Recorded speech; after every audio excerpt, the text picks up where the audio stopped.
Hello, everybody.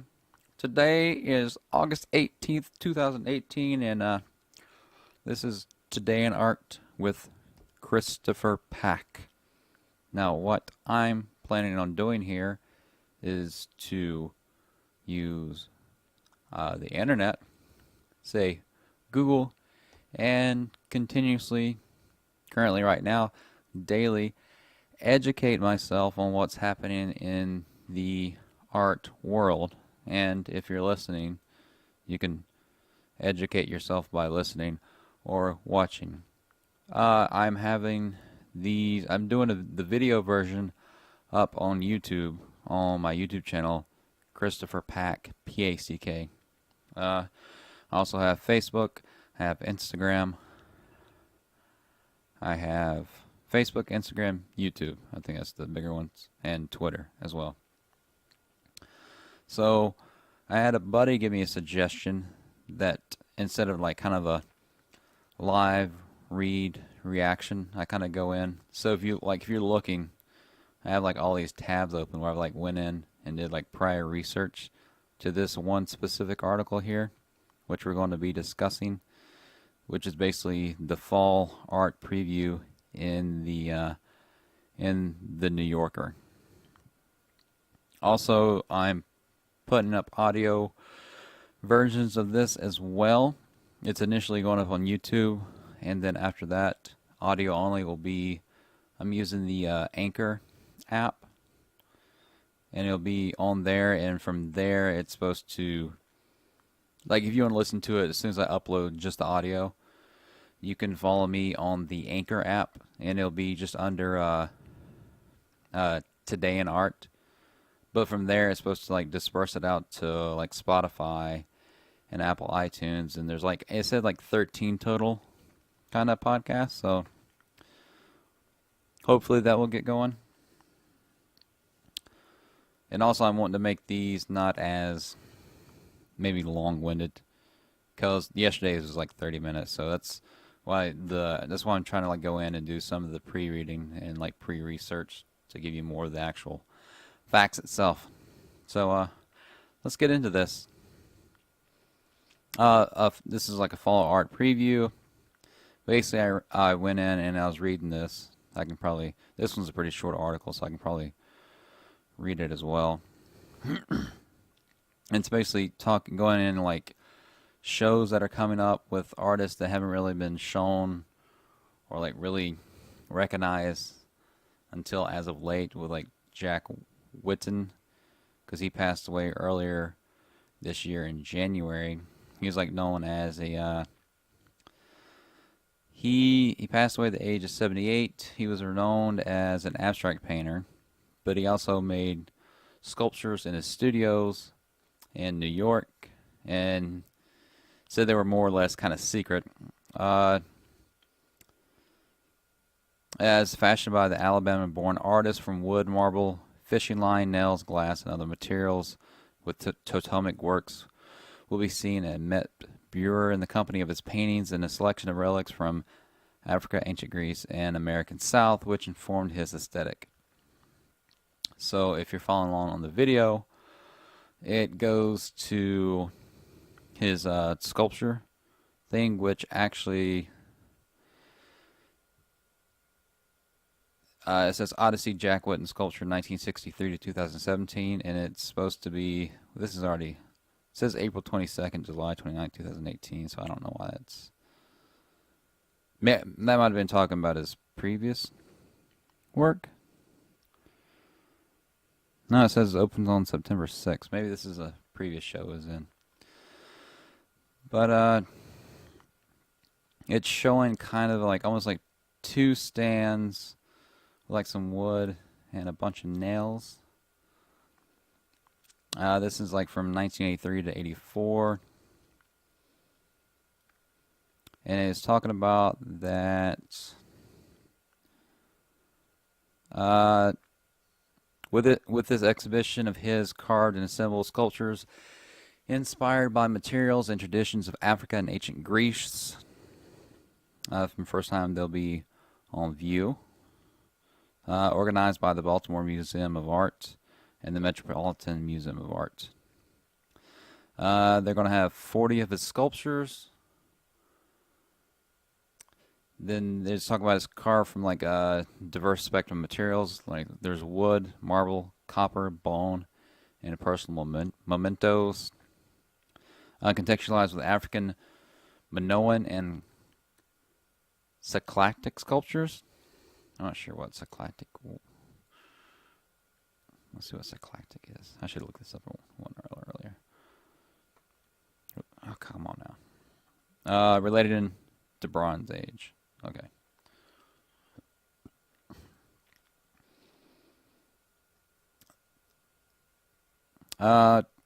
A gallery dedicated to Whitten's Black Monoliths, a series of paintings honoring African American figures, reveals the connection between Whitten's paintings and his previously unknown sculptures, and marks the first time these works have been exhibited together.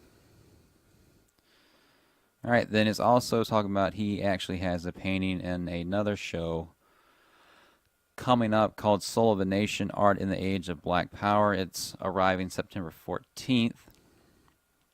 And basically this one is, okay, I went into this one and it's saying that it is, there's like over 150 artworks and the exhibition directly address the unjust social conditions facing Black Americans.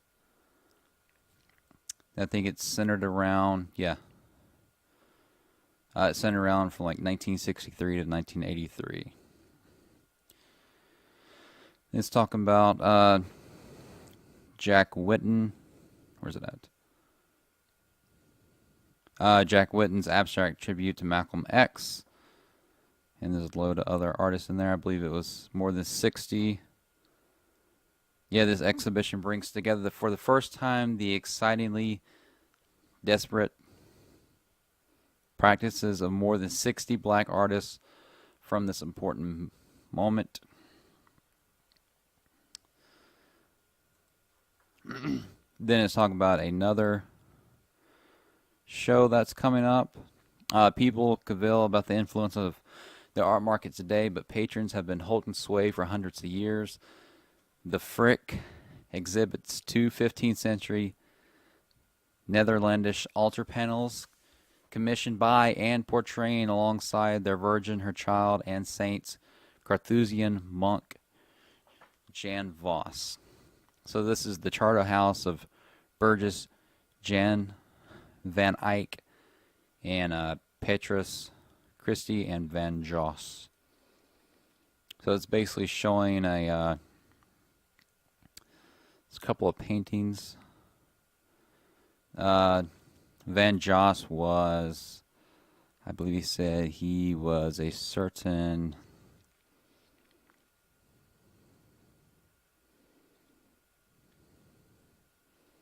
he commissioned, these are like, he had over a 10-year period that he was in charge, he commissioned, here we go. Voss commissioned at least 4 works during his decade-long tenure at the helm of the prestigious Charterhouse, but only the Virgin and Child and the Exeter Virgin survive today.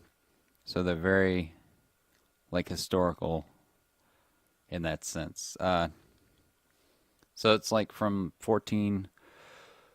Well, it's showing this paintings like, cause a lot of the paintings, like, they were like larger scale and oil on wood. Some were oil on canvas. A lot of times they were on wood back then, from what I understand. But this one's like from 1441 to 43 to complete, roughly, and this one's 1445 to 1450, which, from what I can see, it's like the Virgin Mary with the child Jesus. Then this guy had himself depicted in it to show he's a real head honcho.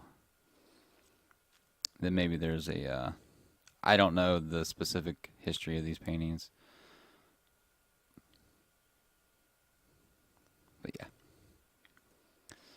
Alright, the another one is Sarah Lucas, All Naturel. It's her first U.S. retrospective.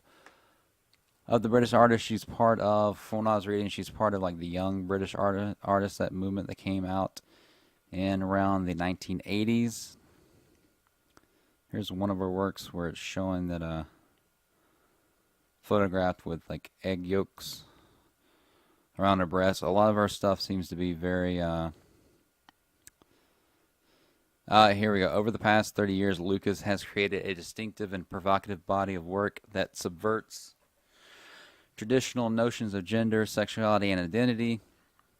Since the late 80s, Lucas has transformed found objects and everyday materials such as cigarettes, vegetables, and stockings into absurd and confrontational tableaux that boldly challenge social norms. The human body and anthropomorphic forms reoccur through Lucas's works, often appearing erotic, humorous, fragmented, or reconfigured into fantastical autonomies of desire. Is it autonomies?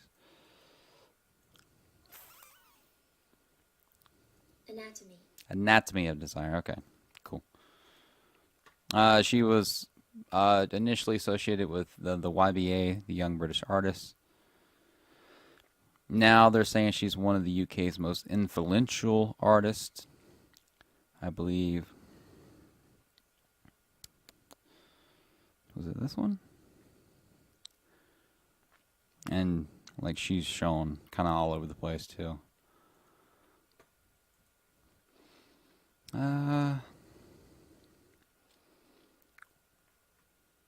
The name is taken from a sculpture she made in 1994, which is 2 oranges and a cucumber placed on a mattress next to a pair of melons and a water bucket for a slapstick surrealist take on a male and female nude. Lucas, who's been tweaking figurative conventions since the late 1980s, is well known than her former classmates and fellow provocateur Tracy Emin.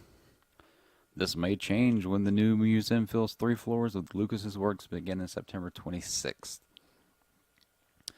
And here's, by 1906, well before Kandinsky wrote about the influence of color in the soul, or Malevich sought refuge from realism in the form of a square, the Swedish painter Hilma af Klint had invented an abstract visual design that reflected her intense involvement with mysticism. She also worked as a spiritualist medium. The Guggenheim revises the origin story of European abstraction with Hilma af Klint paintings for the future. Now with hers, they're like very flat, or the one it's showing right here is like very flat, kind of like non-representational kind of, yeah, it's non-representational paintings. It's talking about her focus of work was from, what they're really focusing on was from like 1906 to, I think he said 1906 to like 1920 was like the height of her, or at least this work. Yeah, this exhibition will focus on the artist's breakthrough years, 1906 to 20, when she first began to produce non-objective and stunningly imaginative paintings, creating a singular body of work that invites a reevaluation of modernism and its development. Because I believe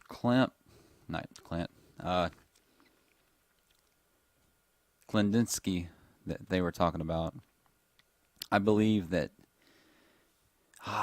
was his like, I want to say his like non-Dinsky. I'm going to spell it wrong. Kandinsky, maybe? I want to say that his work was like 1942. So if it's true, then yeah, she would be like way before. Let's see what it says about Kandinsky, because I think he was one of the earlier ones that was recognized for like non-representational art or non-objective painting. We got a time on this? I don't want to do that. Oh, maybe.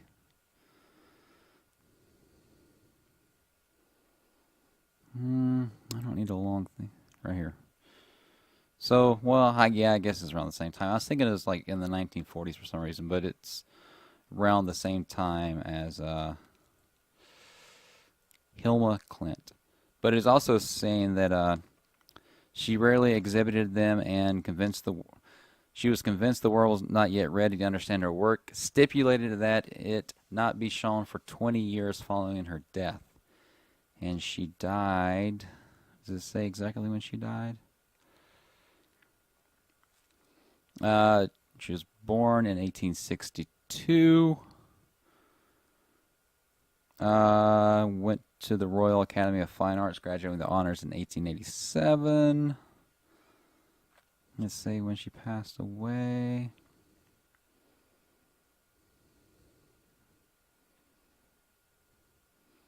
So I'm guessing, well, it seems like they started showing.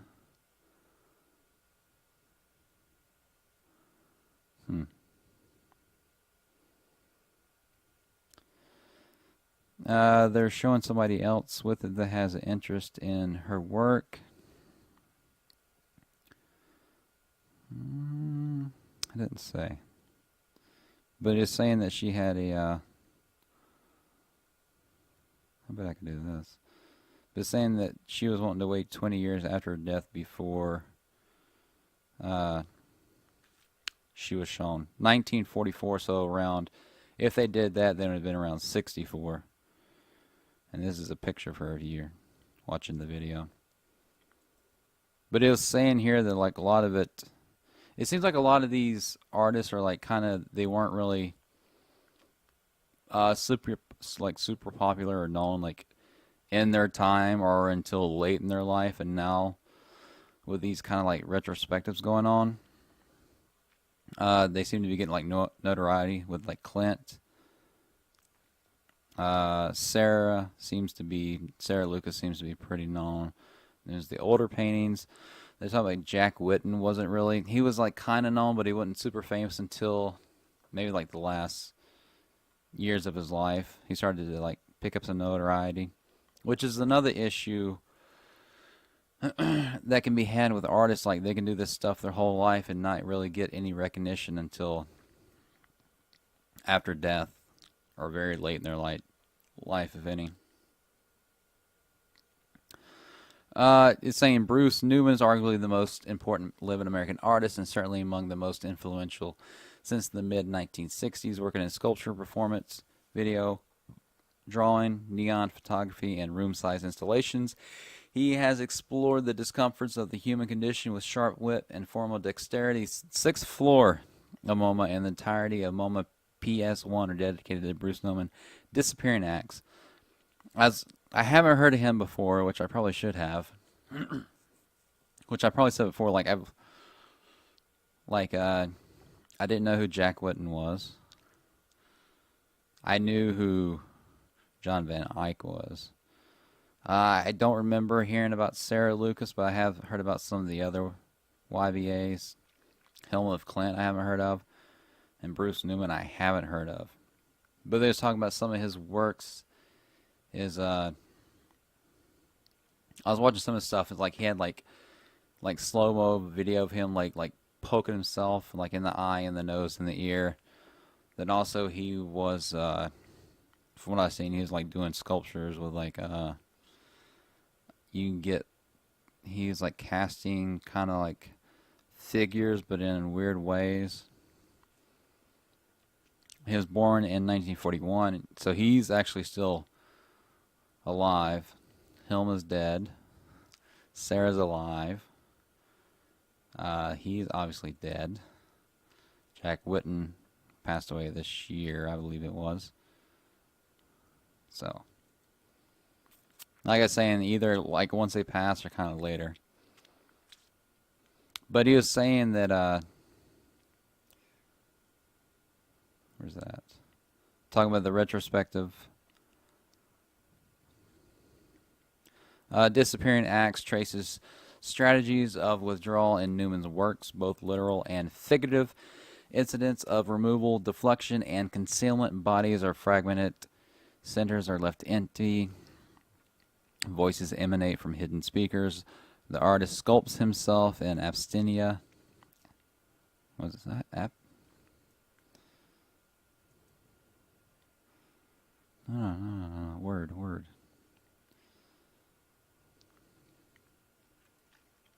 Appearing only as negative space. The installation proceeds chronologically. Ample space to the artist's production across the decades. Newman consummates. Wait a minute. What? Consummate. Yeah, consummate. Consummate skill as a draftsman, which has not been the focus of a retrospective since the mid-1980s, will be highlighted with a broad selection of drawings, ranging from quick sketches to oversized, highly worked sheets. Exhibition for his, I believe, says October 21st on here. Then, of course, there is Andy Warhol. He's saying he would have turned 90 this year, because I believe he passed away in 1987, I believe. Because part of this will be the first, largest, retrospective that they've had of Warhol works since 1989, 2 years after his death. And I believe they said there's going to be over 350 of his pieces. Yeah, 350 works of art. Many assembled together for the first time. Tickets will be available at the Whitney's website beginning in August. Let's talk about that. Opens November 12th.